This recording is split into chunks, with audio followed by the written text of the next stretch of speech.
Oh, apparently I was muted. Hi, we're live.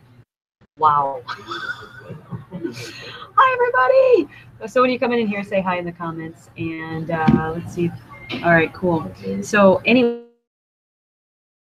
as you can see right on the top of there is the 21 day habit myth. So I have, it's kind of quiet in here. It's like a library right now. There's like not even busy. So I don't want to be the loudest one in the room. I want to be the smartest one in the room. Just kidding, I don't. But anyway, so I want to tell you a story about, about habits. And I have a really interesting story about my journey into the health industry. This was back in 2004. And I got, hey Dave, thanks. So I got into the 2 shakes a day and having a meal at night and then trying to get into the fitness stuff. And I wasn't really serious about it. And the only thing I was actually serious about was not the exercise part, because that was actually really tough. I've never worked out before except for being a kid and being on my bike, playing around and doing that stuff. But I was in my mid-20s. So if anybody is really quick at their math now, you know how old I am. So when I got into this health thing and started working out, I didn't take that seriously at all. So it took me a long time to figure that out, and now I get it. About 10 years. It took me 10 years to finally get it and do that. But anyways, so this 2 shakes a day thing, that's what I did take serious, because I knew that I was at this point where I knew if I didn't change something, that nothing would change. So what I did is, at this time, I was actually working at our local grocery store in Minnesota, which is called Cub Foods, and it was at the bakery section. So if you can imagine yourself working at a bakery section in the store, packing up buns, putting up the donut holes in the package and doing all that stuff. And then here comes a big sheet cake that's walking right by you that has happy birthday on it. And it's got like delicious frosting on it. And it's the marble cake. You know it's the marble cake. You hope it's the marble cake. So anyways, you're having this diet and 2 shakes a day. It's breakfast, lunch, and then you actually have a real food and meal at night. So you're practically starving throughout the whole day and kind of well, at least I was suffering. I mean, the shakes were working because they obviously did work. I lost 15 pounds in 6 months, just on 2 shakes a day, not really taking anything serious about working out at all. I just want to say hi to Carlene. Hi, Carlene. And so the habit that this is how I got through that, was that I actually made a decision right away, and I knew that the food that I was eating, I knew how I felt, and I had the guilt. I felt like crap. And so when I was presented with the 2 shakes a day, I actually, by the way, this is about, we're not going to sell you any shakes, okay? We're not going to sell you any health and wellness stuff. We're just talking about 21 day habit myth, okay? I just want to lay it out there. So when I wanted to make the change, what I did is I made the decision right away. And I said, okay, I'm going to have these 2 shakes a day, 1 in the morning, 1 in the afternoon, and then I'm going to have a healthy meal of protein and then some vegetables. But being surrounded by all these sweets, it was kind of tough. However, I made that decision saying I'm not going to give in, because if I don't know what it's like being on the other side, how am I going to even get there, right? I have to take those steps in order to do that. So I took that decision, and what I did is that in my mind, I put these donut holes. I know what they taste like because I've had them before, okay? I know what they taste like. I've had them before, and I know how I felt after. Every single time, I know how I feel afterwards. And that was it. That's all I told myself. As soon as like a nice, big, huge donut showed up in front of my face, and I actually had to, in the morning, sometimes I opened, and I had to put the donuts in the thing. And there I am sitting there, and like sometimes I drool on them, but no, I'm kidding, I didn't drool. But sometimes I would like, oh my gosh, that like apple fritter or something, I would be like, ooh, right? So you have that feeling, but here's what stopped me from failing and getting to my fitness goals that I needed to get to in that right path, is that I told myself, I've had those before, I know what they taste like, and I know how I feel afterwards. So I did that for 6 months. So if you can imagine yourself working in a bakery for 6 months, doing 2 shakes a day, having a meal, you're about on your wit's end, kinda. So at the 6 months, you told yourself you're going to do it for 6 months. You did it. Congratulations, right? You feel really damn good about yourself, and you lost 15 pounds that you never thought you would lose anyways, and you did it. Awesome. So what did I do? What I did is on that next day, right, because this is how my mind works, right? Okay, 6 months, cool. Now I'm going to try a donut hole. So what I did is I ate a donut hole, and immediately I felt like my throat was going, there was a reaction. I felt like my throat was going to close up. And I felt like, or, you know, I just felt just this reaction. It was itchy. And I was like, it didn't taste right. I kind of felt like there was like, I don't know, it just kind of felt, dare I say, with lack of a better word, it felt like I was eating chemicals. So I loved the sugar. I had the huge sugar high that I'd never felt before, that I never would have not noticed if I didn't go through this 6 months. By the way, I just want to say a side note, through that whole entire 6 months, anything that I didn't understand was in the ingredients, anything that was more than like a whole paragraph long, I avoided it. Anything that was processed, anything that was a cheese product, anything that wasn't raw, anything that was just packaged up real quick and cheap, I didn't eat. I ate raw, I ate good foods, I ate healthy foods, you know, organics and stuff like that for 6 months. So when I ate that donut hole, it felt like a really shock to my body. And the reason why I'm telling you this story is because a lot of times we have these goals that we want to set. So we put these goals in front of us, and it seems like a really crazy, I don't know how to get through a type of goal. Am I going to go through it? We go through these in our minds, and we're like, how am I going to get myself there? Am I actually going to make it? You know, I have all these doubts in your mind. But what you have to do for yourself is you have to not necessarily, like, you can set a 21-day goal, and that's a great start. However, I have to be honest, I've done it. I've set the 21 days goal before, you know, besides the 6-month thing, and I failed at it. And we want to know why. We're asking ourselves, you know, why can't we do this 21-day thing? Is there something supernatural and special for people who can make it, right? They do go through those goals and they do make it, and you're sitting here wondering, like, why can't I go through those goals myself? It's been 21 days. On day 22, you know, even before that, sometimes you're like, okay, this is day 15. Where's the 21 days? And I could be a new person, right? When you're already at like day 15 thinking about that, you're going to fail. So I want to just encourage you, like, while we're going through this information, is to think about that right now and have it in your mind as we're going through this information to help you, you know, get through this 21-day myth that we're going to talk about, because it's really going to open your eyes about, you know, there are some leeways, you know, wrong with you.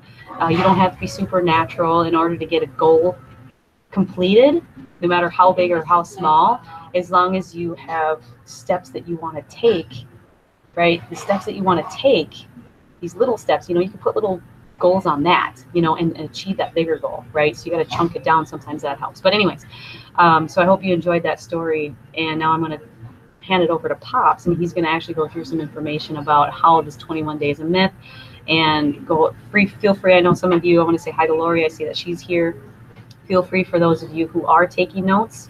And as you're taking notes, right, you're going to get these aha moments. And when you write these aha moments, share that with somebody. Like, share it with your list, share it with your people on, you know, your audience on your social media, share it on your blog, write about it. And I want you to express and tell people what you've learned here. And feel free to, obviously, when you're a member of our group, we have these hangouts specially coded. So when people are looking to get into what we're doing here, right, is it's specially coded, and it'll get coded to you, so you can invite people to watch this replay as much as they possibly can. So with that being said, Pops, if you can go ahead and take over, and I'm gonna do some note takings as well. So go ahead, Pops. Thanks, Katie. Hi, everyone. You know, Katie was right. You know, you do the 21-day habit change. You try to get yourself straightened out, and I've tried it. And sometimes, you know, if it's a small habit, you can succeed.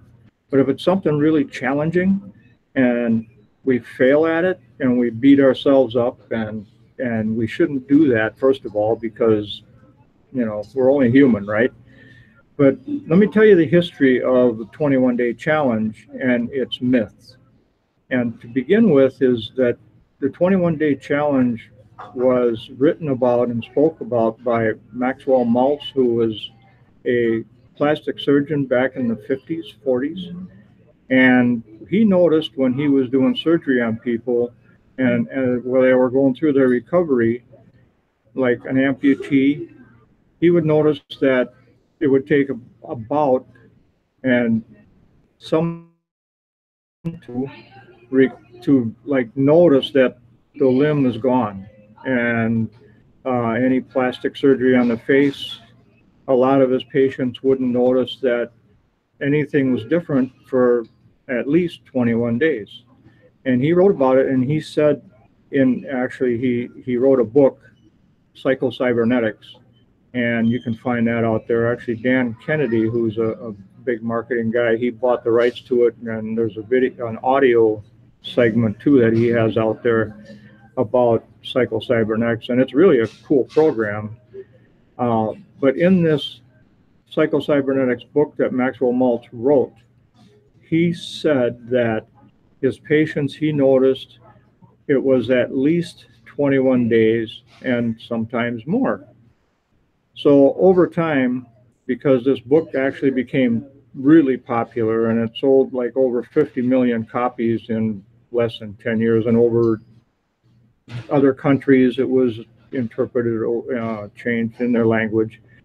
And what happened over time, as a lot of the self-improvement people who were trying to get their name to habit, because it was a very important point about changing habits and improving yourself, they dropped the part where Maxwell Maltz said that it takes at least and probably more than 21 days to change a habit.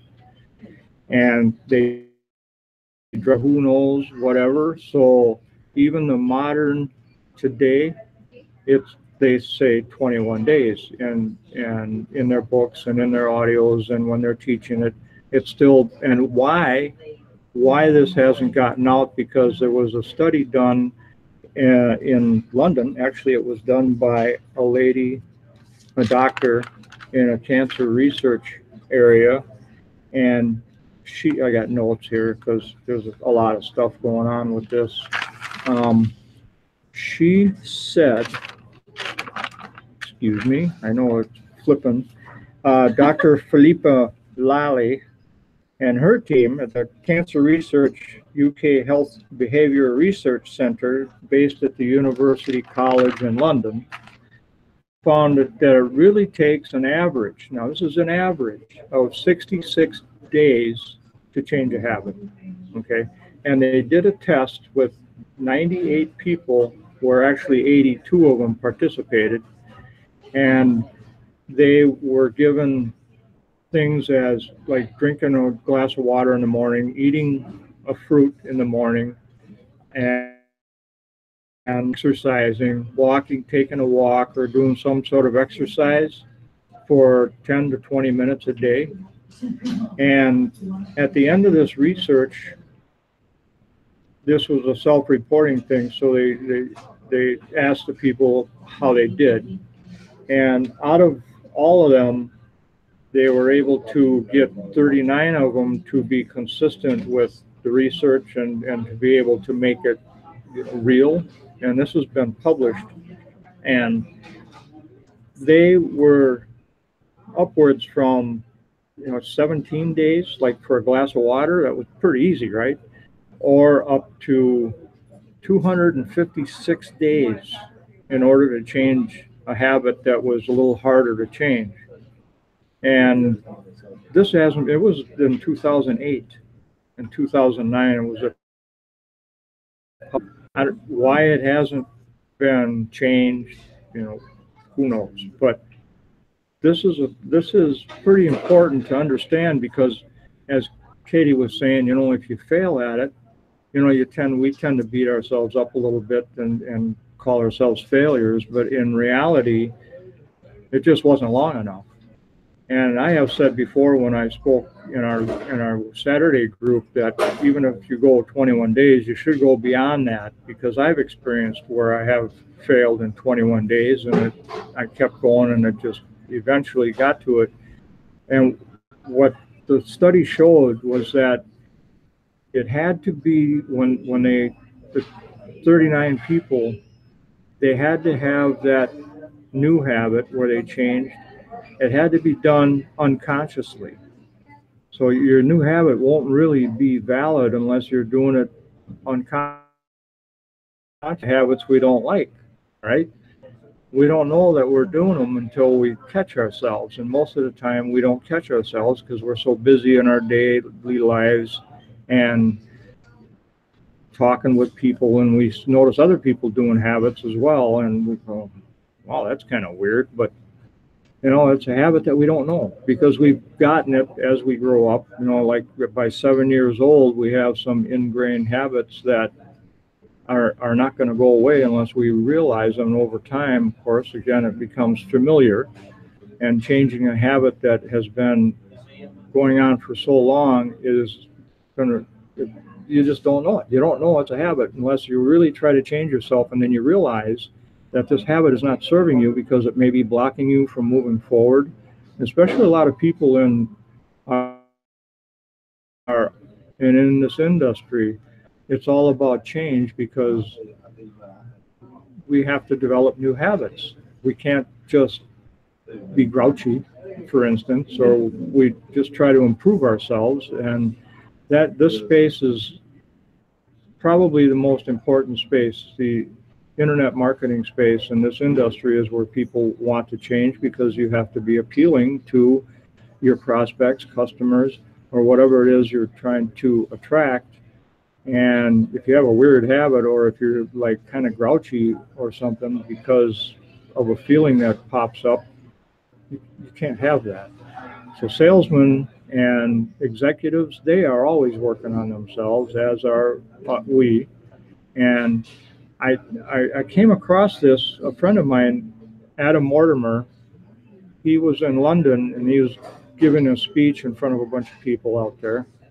And I was watching it on YouTube, and he mentioned it. He said there's a new study out, and he said 66 days average to change a habit. I went, well, wait a minute, that can't be right. It's 21 days. I thought maybe you misspoke. Well, I looked it up, and sure enough, it's in Google. You'll find it, and you'll find the study, and you'll find a couple of blogs about it where people have spoke about it, but it's not known to the average people for some reason, unless you actually try searching for it. So that makes it a lot harder for us and a lot more frustrating for us when we really are trying to make a big change in our life and it's not working for some reason. And now we know, or at least the general public still doesn't know. And a lot of our people that we're associated with don't know. So that's why Katie was mentioning we want to be able to share this with as many people as we can, because we have new people that come into this industry who really, it causes a lot of failure also because they're beating themselves up. It's so hard to be like this other person who may have found it easy to change because of his or her upbringing. Some people have had a nice, easy life, and other people have had some challenges in their life due to influences that really get you going. And a lot of that is interpretation. Some of the influences that we have, we don't know what the intent was on some of these actions that happened or what people have said, so we make up. It's a natural human tendency to make up a story, attach it to whatever was being taken because we like closure. And a guy that Katie and I, we have been following him for a while, and actually went to a couple of his webinars and stuff. He calls it a habit loop, where when the habit loop is what you want to change. So the habit loop is you have a cue, and a cue is like a feeling that you have that you should be doing it right now, you know. And then there's, after that, it is a an action that you take. So you have a, like, for smokers, I'll make it simpler. For smokers, when I was smoking cigarettes, I would typically light up a cigarette when I got into the car. Or if I had, and I had that one already, and maybe I'm driving some distance, or if I'm on my way to work and I go by a certain intersection, and that's a cue to light up another one, right?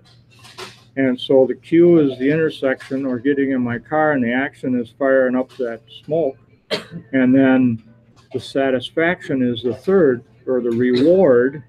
You reward yourself, and you fill that loop, and you feel good about it because you followed through with the cue. And if you tried not to do the action, that's where you feel uncomfortable, because you just know that this is where I'm supposed to not take that cigarette. So trying to quit smoking is harder because of the cues. And now, according to this, depending on the severity of the habit and how you want to change, it could take up to 256 days out of 57 days. It could. Average with the study was 66 days, but certainly not 21. So that myth is like busted, totally out of the water. Now, it could take 21 days, depending on what you're trying to fix, something real minor, like taking a glass of water and drinking more water a day. Some people will put a Band-Aid on their finger, or put a note on their phone where an alarm will go off and remind you should drink more water. Stuff like that helps, but it's going to possibly take more than 21 days. So I saw this and I went, oh my God, this is unbelievable. I couldn't imagine that Adam, you know, I thought, wow, dude, what's all this about? And sure enough, it's there, and I read the study, and they have some really weird words. I'm not even going to try to say some of these things, but do it. Let's see, where the heck did I put it? That I'm into hierarchy. Breaking a habit.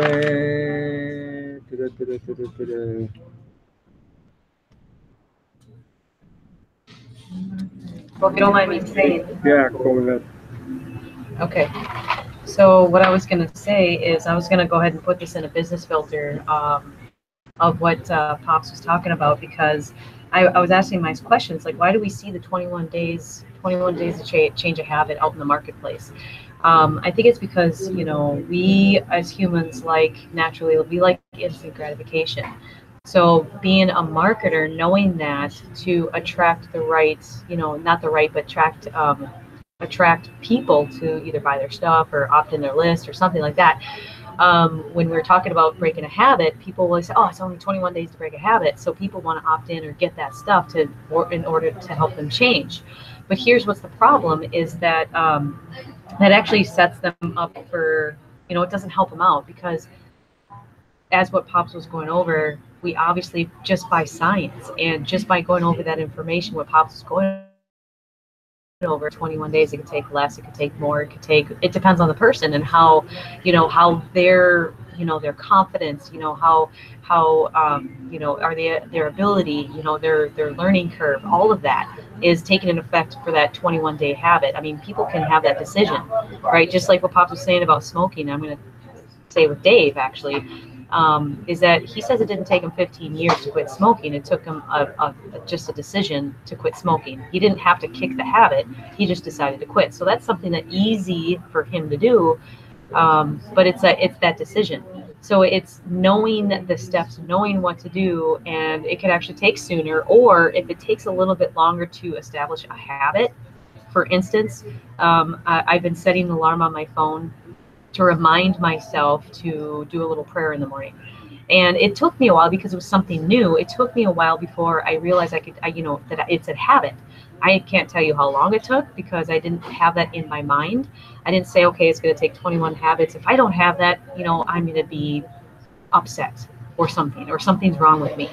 So to bring that to full circle, with out in the marketplace, when people are in the marketplace, when marketers are telling and they're telling people, oh, it just takes 21 days to break a habit.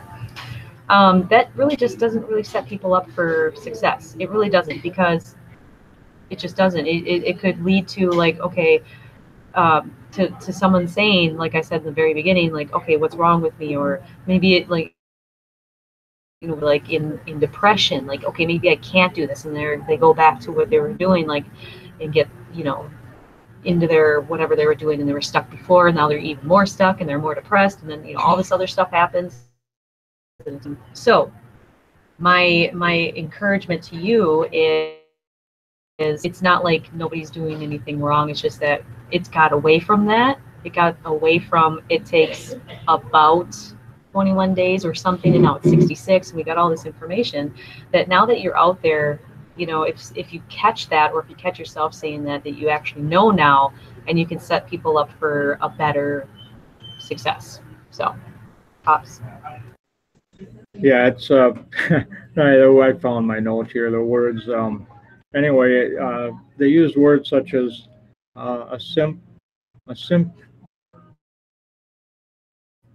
symptotopic curve. I saw a graph actually shows the average curve of 66 days and beyond, and then for a glass of water, the curve was a little different than it would be for exercising, because people just don't exercise as well as we should.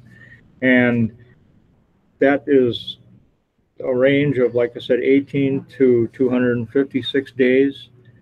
Things could change anytime in there, depending on your persistence, depending on how strong you are, and how much your desire to change whatever habit it is you're trying to change, how strong it is. It makes a big difference. And it showed, the study also, this is important too, the study also shows that if you miss a day or two or three along the way, consecutive days may screw you up a little bit, but if you miss a few days here and there, it's not worth beating yourself up over, because that won't make a difference according to the study. So that's the good news. That's the good news for all of us. I can have maybe a second, third, fourth cup of coffee or something. I try to cut back on the caffeine a little bit sometimes. I went to caffeine in the afternoon, decaf in the afternoon, because caffeine just messes me up for the rest of the day. So it's heavy caffeine in the morning, and the rest of the day, if I want a cup of coffee, I do decaf. And so, unfortunately, it seems like change is not as easy as we thought. And the 21-day myth is in the range, if you can count it as drinking a glass of water, as we spoke, or maybe having fruit for breakfast instead of a donut. That might help. You'll still get a sugar rush, so it'll be a little bit of different. But the processed sugar is almost like poison. There's studies on that too. If you're interested in looking that up, that stuff is pretty rotten too, not good. And like raw sugar cane, organic raw sugar cane is kind of okay for a sweetener, and there are sweeteners out there. But anything a little more challenging could take a while. It just the way it is. Well, we all know how hard it is to change, and and I know more than I thought, because it's been so hard to quit smoking. I did it like 20 times and went back to it. Cigars the same. I'd quit, and then I'd go back to them. I still have one or two laying around, and I'm still thinking about quitting, but I'm thinking about it. I haven't committed to it yet. And when I did quit, I started again. And sometimes I quit for a couple of months, and not much longer than that. So I guess I have to really, really concentrate on trying to give that up much longer than that. So a year, I probably feel a little safe. With the cigarettes, I had a shirt with a pocket And oftentimes, even after I was successful at quit looking for that pack of cigarettes that I wanted to have. But that was subconscious. That was an unconscious movement where I'd look for that smoke and I'd catch myself. I go, oh yeah, well I quit. And this was like even a couple of years after I quit them cigarettes, I'd still occasionally tap that pocket looking for a smoke. But wow, that's just really powerful. And of course, as they say, there's 14 bits of information our conscious mind uses, as opposed to 14 million bits that the subconscious uses and processes in a second or two. And we can't we can't out we can't arm wrestle the subconscious. You need to be friends with it and change it that way, and therefore not beating yourself up, because you got to be friends with yourself. You got to love yourself. You want to change anyway, so you got to love yourself and love the change that you're trying to do, and keep it in a positive mode instead of a negative mode, because then you just get more frustrated and you likely go back to it. Same with weight loss. You know, oh, I'm not seeing any change, but over time, it just takes longer to drop the weight than it does to put it on. It takes longer to quit smoking than it took to start smoking. And I started when I was, in my young teens. I'd be stealing cigarettes from my dad, my brothers and I. And I don't know how I didn't get caught. And him too. He took us camping when my brothers and I was like 15, not quite 16. I was 15. My next brother was 14, and the other one was 12. And we went out camping to Los Angeles, went on a 2-week camping trip. And we got to Los Angeles. And the traffic out there, now it's really here now, and it's wow. Back then it was still heavy. And he's not used to that. In the Twin Cities where we're from, it's not as much. The hell, they didn't even hardly have freeways going through the city then. And he turned around, looked back at us and said, okay, you guys, I know you're smoking. Somebody give me a frickin' cigarette. And he had quit. He was done. So he had a cigarette, then he kept smoking for a while, but he finally did. He finally gave that up too. So, it's just, you got to watch your triggers, the cues, which are triggers, and then notice them and be aware of them. And then do not take that action. And talk to yourself about how good you're going to feel by not taking that action, what you're going to be able to accomplish by not taking that action as opposed to taking that action. Whether it be if you try to blog 3 times a week and you try to make an excuse that, I don't think I can have to do that today. I can skip a day, and then you get backlogged. Or if you're making Facebook Lives or whatever it is you're doing, you guys all know the drill here. Recognize the cue, what's attached to the habit or the excuse, if you will, would be a cue, and trying to figure out something else to do. Recognize that and don't take the bait. Just keep on keeping on, as Dave says, and that comes from Maxwell Maltz's book as well. Oh no, that was Napoleon Hill. And I think Katie wants something. You got something? Actually, you just touched on a subject. Actually, I want to thank Dave for messaging me and reminded me that speaking of don't take the bait. And if you're out there learning marketing, please do not take this as, I should be doing that, even though it's kind of, a schemy thing in a way. So this is kind of ties into why it's as far as the business sense. Okay. He was telling me that, the marketers will go out there and they'll tell you that it takes 21 days to establish a habit. So what does that mean? That means they're telling you that you want to do 21 days and stick around because there's a 14-day money back guarantee. Then there's other ones that you'll probably see that'll say it take 31 days to establish a habit because it goes a day beyond the 30-day money back guarantee. So if you're out there, you're marketing that, you got to stop that. because you have to, this isn't a like a numbers game, it's not a percentage game, it's a people's game. Okay, this is about real people, giving them real breakthroughs and helping them along through the process, and that's what we do in this group that we have. Pops, do you have anything more that you want to add, or do you want me to go ahead and close it out? I would say that you guys would be a good idea to look this up. You know, do some research on it yourself so you can see it and read it.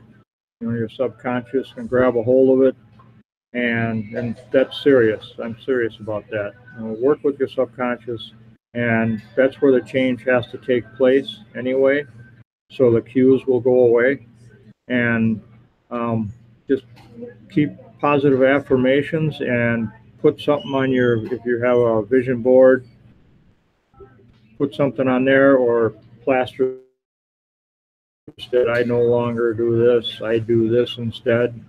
And it'll be picked up and it'll really actually work. That'll help you a lot, believe me. I've done that for a long time and it has helped me. It seems to speed things up, the more you will act on. And I guess that's about it, Katie. And I wanted to say something to Bob about that Coke thing.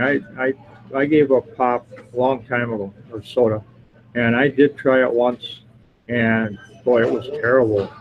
My favorite though was ginger ale. I could tolerate that, especially if I cut it with gin. Then it was really good, but I quit that too. So yeah, with that, I think that's about it, Katie. Alrighty, Pops. Thank you so much. So thank you, everyone listening to this. I am so glad. Yeah, they really love that in the comments. But thank you so much for being here. I hope you learned something. I'm sure you learned something, so I appreciate you. And just want to say thank you, Shamila. Thank you, Lori. Thank you, Bob. Thank you, Dave, and thank you, Carlene, for being here and giving us some support. So as you can tell, that I usually put everything in a business filter, is because what we do as a group, what I was talking about here and there in the hangout, is that we help home business owners like you get results. So what we do is we use the world's #1 trusted solution since 2008 to help attract fresh leads daily, get sales, get signups, and grow your business online. Plus be in this group of people that we help grow. We don't do hype. We tell the truth. We get down to strategy. We get down to any breakthroughs that happen. We have all walks of life that come in our group. No matter what you're selling, you can be a part of this group. So on the page that you're seeing here, if you're watching below the video, to invite you to the comment page, and it kind of gives you an idea of who's here, and you can kind of chat with us. If you're watching this replay, go ahead and comment down below. But right below the video on that page, it says see plans of pricing. See, we tell all, we don't care that you know right away what if it's a price or not, so you can make that decision and you have a way out, right? Because we don't know if this is going to be right fit for you. We don't know that. But how do you know it? How do we know? You know what I mean? As long as, you know, because we want you to see if this is a right fit for you. So that's why we put it all out there, and we put it all out in the open. There's no countdown timers. There's no limited spots. It's just when you're ready and you're ready to make that change, whether it's going to be 5 days to kick that habit, or to make a new habit, or 21 days or 31 days, it doesn't matter. You can cancel anytime, you know, if you're feeling a little bit uncomfortable, like, oh, I'm not ready to change, right? Because sometimes people do that. But on that button, go ahead and on the yellow can, you can see the plans. I'm on that page, and I talked to you about this Saturday workshop that Pops had talked about, and you can kind of see what that's about and what we offer. We laid it all out on there for you. So there's just not all there. So we have so much to share with you. So I hope you guys that you're watching down there and in the comments, and we appreciate you, and I hope to see you soon. And right on the page, hopefully next to, which way am I pointing? Oh, this way. No, this way. So this way there should be like a list says up next that is Rocket Ricky at the top of the hour. So it's at the top of the hour. So he is on next. So go ahead, and when we end this, you can go take a break because he's going to go through a lot of his journey in network marketing. He's part of our group too. So you're going to enjoy that. And once you go over there, we'll see you over there because we're definitely going to be over there. And that's pretty much it. So I appreciate you, everyone. And Pops, you can click on that shiny red button that says "End Broadcast Now." Okay, thank you. Oh. Thank you very much for being here. Appreciate you all, and we'll see you at Ricky's if you can make it, and if not, we'll see you at somewhere out there until next week. Keep on trucking on. Thanks.